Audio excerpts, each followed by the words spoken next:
Hello students, स्वागत है एक बार फिर से आपके अपने चैनल डिफेंस ट्यूटर में। आज की इस वीडियो में हम बात करेंगे कोस्ट गार्ड नाविक जीडी के रिगार्डिंग स्टेज 1 सेक्शन 2 के मैथ्स के चैप्टर डिफरेंशिएशन के पार्ट 4 को।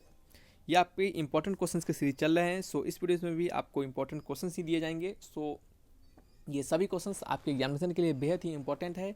तो आपका काम यही रहेगा कि एक बार इस क्वेश्चंस को ट्राई करना, नहीं बनता है दिन फिर सॉल्यूशंस को देखना। अगर आपसे बन जाता है फिर भी सॉल्यूशंस को जरूर देखिएगा, ताकि आपके बनाए गए सॉल्यूशंस और हमारे बनाए गए सॉल्यूशंस में जो भी आपको ईजी लगे उस सॉल्यूशंस को आप अपने एग्जामिनेशन के लिए फॉलो कर सके। तो चलिए बढ़ते हैं अपने इस वीडियो की ओर। आपको बता दें कि इन वीडियोस के पीडीएफ को डाउनलोड करने के लिए डिस्क्रिप्शन बॉक्स में लिंक दिए जाएंगे। लिंक पर क्लिक करके सारे पीडीएफ को डाउनलोड कर सकते हैं, या फिर सिंपली आप टेलीग्राम चैनल को ज्वाइन कर लीजिएगा। आपको टेलीग्राम चैनल पे सारे पीडीएफ के लिंक प्रोवाइड करवा दिए जाएंगे। तो चलिए बढ़ते हैं क्वेश्चन की ओर। पहले क्वेश्चन की ओर बढ़ते हैं। पहला क्वेश्चन आपको यहाँ पे लिखा जा रहा है कि x equal to log t तथा y equal to sine t, यानी आपको x का वैल्यू दिया जा रहा है x equal to log t के बराबर और y equal to sine t के बराबर, और डी वाई डी एक्स का वैल्यू आपसे पूछा जा रहा है। ठीक है, देखिए x हमारा क्या है, टी का फंक्शन है। हमने ऐसा क्वेश्चन आपको प्रीवियस वीडियोस में भी करवाया था, लेक्चर नंबर 3 में। वहाँ पे आपने शायद अगर नहीं देखा है तो जाकर देखिएगा। हम इसको कैसे करते हैं, तो देखिए एक्स हमारा टी का फंक्शन है, हमें पूछा जा रहा है D Y by D x. ठीक है, तो ये हम बात का बात है। पहले हमारा दिया गया है एक्स टी का फंक्शन, तो हम क्या करेंगे, डी एक्स को डी टी के टर्म में डिफ्रेंशिएट करेंगे। वो किसके बराबर हो जाएगा, लॉग टी का होता है 1/t। ठीक है, वाई हमारा किसका फंक्शन है, वाई भी हमारा किसका फंक्शन है, टी का फंक्शन है। तो हम वाई को टी के रिस्पेक्ट में डिफ्रेंशिएट करेंगे, तो D Y by d t क्या हो जाएगा, साइन टी का कॉस टी। ठीक है, चलिए आपसे पूछा क्या जा रहा है, आपसे पूछा जा रहा है D Y by D x का वैल्यू। क्या पूछा जा रहा है, D Y by D x का वैल्यू। हम D Y by D X को D Y upon D T लिख सकते हैं, और डी एक्स को D x upon D T. ऐसा क्यों, क्योंकि देखिए हमें इन दोनों का वैल्यू पता है। यदि यहाँ से डी टी काट भी दे तब हमारा d Y by D x के बराबर हो जाएगा, तो इसको हम ऐसा लिख सकते हैं। ठीक है, D Y by d t का वैल्यू हमें पता है, जो कि क्या है, कॉस टी है। D x upon D t का वैल्यू पता है, जो कि क्या है, टी है, सिंपल, यानी 1/t है। तो नीचे ऐसा हो जाएगा कॉस टी अपॉन टी। तो यहाँ से आपको क्या पता चला, यहाँ से आपको पता चला D Y by D x का वैल्यू क्या है, cos T upon T. Match कीजिएगा option cos T upon T, option number C is the right answer. ठीक है, चलिए बढ़ते हैं। कुछ गलती हो गया क्या, हाँ गलती हो गया ना। देखिए गलती क्या हो गया कि हमारा 1/t है ना, तो 1/t डालेंगे। क्या डालेंगे, 1/t। जब आप 1/t डालिएगा, 1/t डालिएगा तो क्या हो जाएगा, टी ऊपर चला जाएगा, तो ये क्या हो जाएगा, टी इंटू कॉस टी। क्या हो जाएगा, टी इंटू कॉस टी। ठीक है, चलिए अब मैच कीजिए, ऑप्शन नंबर डी मैच कर रहा है। ठीक है, थोड़ा सा गलती हो गया, इसको थोड़ा सही कर लीजिएगा। नेक्स्ट आपका है question number second. Number second को पढ़िए। tan x का अवकलन गुणांक आपको डिफरेंशियल कोफिशिएंट यानी sin x के सापेक्ष में क्या होगा। यानी tan x का आपको डिफरेंशिएशन बताना है किसके रिस्पेक्ट में, sin x के रिस्पेक्ट में। क्वेश्चन बढ़िया है। इस तरीके के क्वेश्चन क्या होते हैं, थोड़ा सा बढ़िया होते हैं, क्योंकि यहाँ पे क्या होते हैं, अधिकतर बच्चे कन्फ्यूज हो जाते हैं। क्या होते हैं, अधिकतर बच्चे कन्फ्यूज हो जाते हैं, और यही कन्फ्यूजन क्या होता है, उनको प्रॉब्लम दे देता है। ठीक है, क्वेश्चंस बहुत ही सिंपल है। यदि आप क्वेश्चंस को ठीक से समझिएगा तो देखिएगा आप कैसे बना पाते हैं। हम क्या करेंगे, आपको tan x का डिफरेंशिएशन किसके रिस्पेक्ट में पूछा जा रहा है, sin x के रिस्पेक्ट में पूछा जा रहा है। ठीक है, तो हम क्या करेंगे, सबसे पहले लेट करते हैं कि s equal to tan x। ठीक है, और t equal to sin x। आपसे क्या पूछा जा रहा है, tan x का डिफरेंशिएशन आपको sin x के रिस्पेक्ट में। तो हम इसको लिख सकते हैं ds अपॉन डी टी, यही पूछा जा रहा है हमें, D S upon D T पूछा जा रहा है। तो D S upon D T हम कैसे फाइंड करेंगे, तो चलिए आपको कैसे फाइंड करेंगे वो हम आपको यहाँ पे बताते हैं। ये हमारा एस जो है वो tan x का फंक्शन है, एस जो है वो एक्स का फंक्शन है। तो हम क्या करेंगे, D S upon d x करेंगे। ठीक है, तो tan x का क्या होता है, आपका सेक स्क्वायर एक्स होता है। उसी प्रकार से ये जो टी है वो किसका फंक्शन है, एक्स का फंक्शन है, तो D T upon d x करेंगे। तो ये किसका फंक्शन है, एक्स का, तो साइन एक्स का क्या हो जाएगा, आपका कॉस एक्स हो जाएगा। ठीक है, फिर क्या करेंगे, हमें निकालना है D S upon D T. हमें क्या निकालना है, D S upon D T निकालना है। ठीक है, अब देखिए ये D S upon D T हम इसको किस तरीके से लिख सकते हैं, डी एस को हम लिख सकते हैं D S upon d x, और डी टी को लिख सकते हैं D T upon d x. यहाँ से डी एक्स से डी एक्स कट जाएगा, D S upon D T पहले की तरह आ जाएगा। ठीक है, तो इससे कोई फर्क नहीं पड़ेगा। हम ऐसा क्यों कर रहे हैं, हम ऐसा इसके लिए कर रहे हैं क्योंकि हमें D S upon d x का वैल्यू पता है। D S upon d x का वैल्यू क्या है, सेक स्क्वायर एक्स है। ठीक है, और D T upon d x का वैल्यू क्या है, कॉस एक्स है। ठीक है, तो ये क्या हो जाएगा आपका sec square x upon cos x, तो ये क्या हो जाएगा, सेक क्यूब एक्स। क्या हो जाएगा, सेक क्यूब एक्स। तो D S upon D t का वैल्यू क्या हो गया, D S upon D t का वैल्यू निकल गया सेक क्यूब एक्स। ठीक है, तो मैच कीजिए, ऑप्शन कौन सा मैच कर रहा है, option number B is the right answer. ठीक है, सिंपल क्वेश्चन है, बस इसी तरीके से इसको बनाना है। चलिए क्वेश्चन नंबर 3 की ओर बढ़ते हैं। चलिए क्वेश्चन नंबर 3 को पढ़िएगा, क्या लिखा जा रहा है। यहाँ पे है कि tan inverse 2x upon 1 minus x² का अवकलन गुणांक निकालना है आपको इसके सापेक्ष में। यानी कहने का मतलब सिंपल सा है कि आपको इस जो फंक्शन दिया जा रहा है इसका आपको डिफ्रेंशिएशन करना है विद रिस्पेक्ट टू ये वाला फंक्शन, ठीक है। तो हम कैसे करते हैं इसको, हम इसको सबसे पहले एस मानेंगे, ठीक है। हम मानते हैं एस इक्वल टू क्या है हमारा tan inverse 2x upon 1 minus x square. Actual में ये किसका फंक्शन होता है, हमने आपको सिखाया था प्रीवियस वीडियोस में।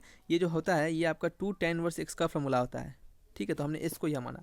फिर कैसे करते थे हम, इसको t मानते थे। तो t इक्वल टू क्या हो गया आपका cos inverse 1 minus x square upon 1 plus x square. ये क्या हो गया, cos इनवर्स x का हो गया, ठीक है। ये जो cos इनवर्स x इतना बड़ा है, ये किसका है, ये किसका फॉर्मूला होता है, तो ये भी हमने आपको कहा था ये 2 tan इनवर्स x का ही फॉर्मूला होता है cos के टर्म में, ठीक है। तो s और t हमें पता चल चुका है। हमें निकालना है ds अपॉन dt, हमें क्या निकालना है ds अपॉन dt निकालना है, ठीक है।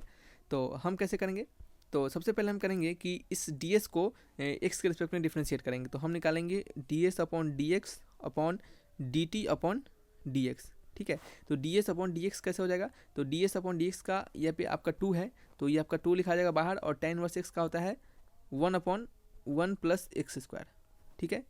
चलिए हमने इसको ऐसा लिखा। फिर नीचे इसको डिफ्रेंशिएट करेंगे, dt को x के रिस्पेक्ट में डिफ्रेंशिएट करेंगे तो 2 तो कांस्टेंट है बाहर आ जाएगा, tan इनवर्स का क्या हो जाएगा 1 अपॉन 1 प्लस एक्स स्क्वायर, ठीक है। देख सकते हैं यहाँ से पूरा क्वांटिटी कट जा रहा है और वैल्यू किसके बराबर हो जा रहा है 1 के बराबर हो जा रहा है। तो इसका आंसर क्या हो जाएगा 1 हो जाएगा, option number A is the right answer, ठीक है। चलिए बढ़ते हैं नेक्स्ट क्वेश्चन नंबर 4 की। नंबर 4 में लिखा जा रहा है ए का वैल्यू एक्स का वैल्यू दिया जा रहा है ए कॉस थीटा और वाई का वैल्यू दिया जा रहा है ए साइन थीटा। आपको d Y by D x पूछा जा रहा है। हमें एक्स पता है किसके टर्म में, थीटा के टर्म में। तो हम क्या करेंगे डी एक्स यानी एक्स का डिफ्रेंशिएशन करेंगे विद रिस्पेक्ट टू थीटा। तो क्या हो जाएगा D x upon d theta हो जाएगा आपका ए बाहर आ जाएगा और कॉस थीटा हो जाएगा माइनस साइन थीटा। तो ये किसके बराबर हो जाएगा माइनस ए साइन थीटा के बराबर, ठीक है। उसी प्रकार से d Y upon d theta क्या हो जाएगा, ये ए बाहर आ जाएगा और साइन थीटा क्या हो जाएगा कॉस थीटा हो जाएगा, ठीक है। हम अब क्या करेंगे, अब हम करेंगे D Y by D X निकालेंगे। D Y by D X को फाइंड करेंगे। तो D Y by D X ये किसके बराबर हो जाएगा, तो डी वाई को लिखेंगे हम D Y by D theta और डी एक्स को लिखेंगे D X by D theta. D Y by D theta का वैल्यू क्या है ए कॉस थीटा और D X by D theta का वैल्यू क्या है minus times of A sine theta. A से ए कट जाएगा माइनस बाहर आ जाएगा और cos theta upon sine theta क्या होता है कॉट थीटा होता है। तो D Y by D x का वैल्यू क्या निकल गया minus times of cot theta. Match कीजिए option number D is the correct answer, ठीक है। चलिए बढ़ते हैं क्वेश्चन नंबर 5 की ओर। नंबर 5 में लिखा जा रहा है एक्स का वैल्यू दिया जा रहा है ए कॉस क्यू थीटा और वाई का वैल्यू दिया जा रहा है बी साइन क्यू थीटा। तो D Y by D x निकालना है। फिर वही करेंगे, अब इतना नहीं लिखेंगे, डायरेक्टली हम इसको डिफ्रेंशिएट करेंगे, ठीक है। तो कैसे करेंगे, एक्स को लिखा है हमारा ए कॉस क्यू थीटा, तो ए आपका बाहर आ जाएगा, ठीक है, ये आपका, ठीक है। तो हम क्या करेंगे y को थीटा के टर्म में थीटा के रिस्पेक्ट में डिफ्रेंशिएट करेंगे। तो b पीछे आ जाएगा और साइन क्यू का क्या हो जाएगा 3 इंटू साइन स्क्वायर थीटा और साइन थीटा क्या हो जाएगा आपका कॉस थीटा हो जाएगा, ठीक है। ये पीछे आ जाएगा, कॉस क्यू का क्या हो जाएगा 3 इंटू कॉस स्क्वायर थीटा और कॉस थीटा क्या हो जाएगा आपका साइन थीटा हो जाएगा। ये हम कैसे डिफ्रेंशिएट करते हैं, फंक्शन ऑफ फंक्शंस के थ्रू। हमने फंक्शन ऑफ फंक्शंस के थ्रू डिफ्रेंशिएट करना आपको सिखाया है स्टार्टिंग के वीडियोज़ में, तो जाकर आप उसे देखिएगा, सारी चीज़ आपको समझ में आ जाएंगे। 3 से 3 कट जाएगा, कॉस से एक कॉस कट जाएगा, एक साइन से साइन कट जाएगा, बी अपॉन ए हो जाएगा और साइन अपॉन कॉस क्या हो जाएगा आपका tan थीटा हो जाएगा। तो आंसर क्या हो जाएगा बी अपॉन ए tan थीटा। तो क्या आंसर है बताइए, ऑप्शन नंबर बी मैच कर रहा है। तो माइनस छूट गया क्या, माइनस छूट गया, हाँ बिल्कुल छूट गया, क्योंकि यहाँ पे जब हम कॉस थीटा करेंगे तो ये माइनस टाइम्स आ जाएगा, तो माइनस नीचे एक रह जाएगा, तो यहाँ पे माइनस लिख देंगे। तो आंसर क्या हो जाएगा option number B is the right answer, ठीक है। नेक्स्ट क्वेश्चन है क्वेश्चन नंबर 6। नंबर 6 में लिखा जा रहा है एक्स का वैल्यू दिया जा रहा है A into T plus sine T और वाई का वैल्यू है A into 1 minus cos T, ठीक है। तो D Y by D x का वैल्यू पूछा जा रहा है, तो निकाल लेंगे। D Y by D x equal to क्या हो जाएगा, वाई को सबसे पहले टी के रिस्पेक्ट में डिफ्रेंशिएट करेंगे। तो ए कॉन्स्टेंट क्वांटिटी है, ये खत्म हो जाएगा, माइनस टाइम्स ऑफ ए बाहर आ जाएगा और कॉस टी का क्या होता है minus times of sine T, ठीक है। तो ये आपका प्लस में हो जाएगा। नीचे क्या हो जाएगा बताइए, नीचे हो जाएगा आपका ए इंटू टी है, तो ये तो आपका ए हो जाएगा प्लस में ए इंटू कॉस टी हो जाएगा, ठीक है।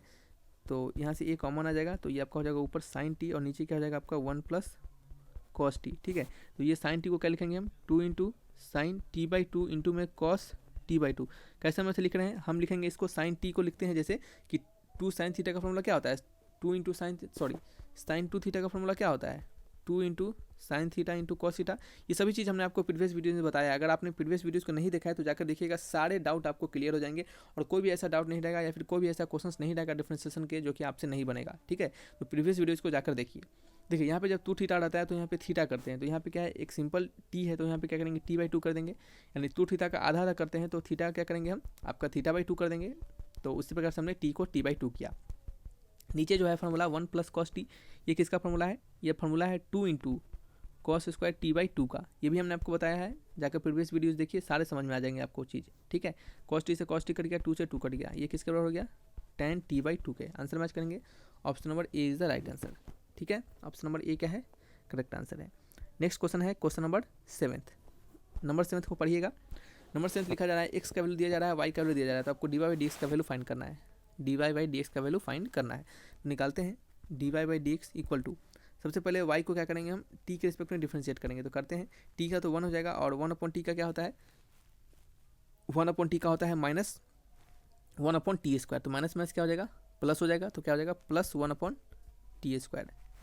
नीचे क्या हो जाएगा, t का तो 1 हो जाएगा, और इसका क्या हो जाएगा 1/t का माइनस 1/t स्क्वायर, एलसीएम ले लेंगे तो क्या हो जाएगा t स्क्वायर प्लस 1 अपॉन में t स्क्वायर माइनस 1, और जो टी स्क्वायर दोनों में एलसीएम आएगा वो कट जाएगा, सिंपल सा है। एलसीएम ले लीजिए, एलसीएम लेना है तो सबको आता है ना, तो आंसर क्या होगा, मैच कीजिएगा, option number B is the right answer, ठीक है। नंबर 8 क्वेश्चन में पढ़िएगा क्या लिखा जा रहा है, 8 नंबर में लिखा जा रहा है y equal to e to the power sine x, तो डी वाई डी एक्स का वैल्यू क्या होगा, तो निकाल लेते हैं, ये तो सिंपल सा फंक्शन और फंक्शन का ही क्वेश्चन है। E to the power sine X का हो जाएगा E to the power sine X, और साइन एक्स का क्या हो जाता है कॉस एक्स हो जाता है, तो आंसर क्या हो जाएगा cos x into e to the power sine x, ठीक है। या फिर आप इसको y भी लिख सकते हैं, क्वेश्चन कभी कभी ऐसा भी देता है cos x लिख देगा, इंटू में y लिख देगा, ठीक है। तो ऐसा मैच कीजिएगा ऑप्शन, इन दोनों में से कोई भी ऑप्शन करेक्ट होगा, तो ऑप्शन नंबर सी क्या है, करेक्ट आंसर है, ठीक है। चलिए नेक्स्ट क्वेश्चन है नंबर 9। नंबर 9 में लिखा जा रहा है y equal to x cube into e to the power 3x, तो डी वाई डी एक्स का वैल्यू फाइंड करना है, ये u इंटू वी पे हो जाएगा, एक्स क्यू को बाहर निकालेंगे तो ई टू द पावर 3x का क्या होता है E to the power 3x, और 3x का क्या हो जाता है 3 हो जाता है। हमने प्रीवियस वीडियोज में आपको बताया है इसको कैसे डिफरेंशिएट करते हैं, ठीक है, लेक्चर नंबर 2 में हमने आपको बताया था। चलिए ये फिर प्लस का साइन देंगे, अब ई टू द पावर 3x को बाहर करेंगे, और एक्स क्यू का क्या हो जाएगा 3 इंटू एक्स स्क्वायर, ठीक है। तो 3 into e to the power 3x बाहर आ गया, और ये आपका हो गया x cube plus x square, ठीक है।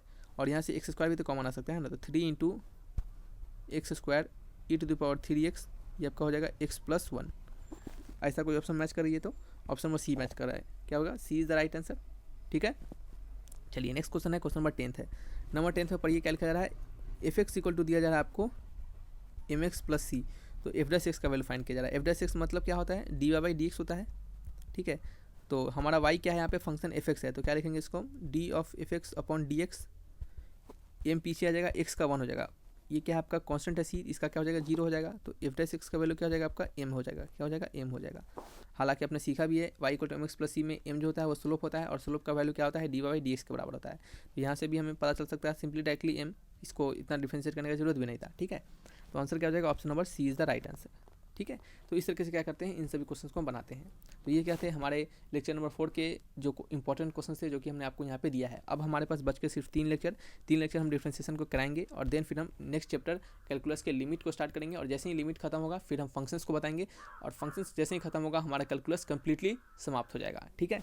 तो चलिए रखते हैं इस वीडियो को यहीं पे, किसी प्रकार का डाउट हो तो कमेंट बॉक्स में आप लिखकर हमसे पूछ सकते हैं। Thanks for watching my video, तब तक के लिए बाय बाय।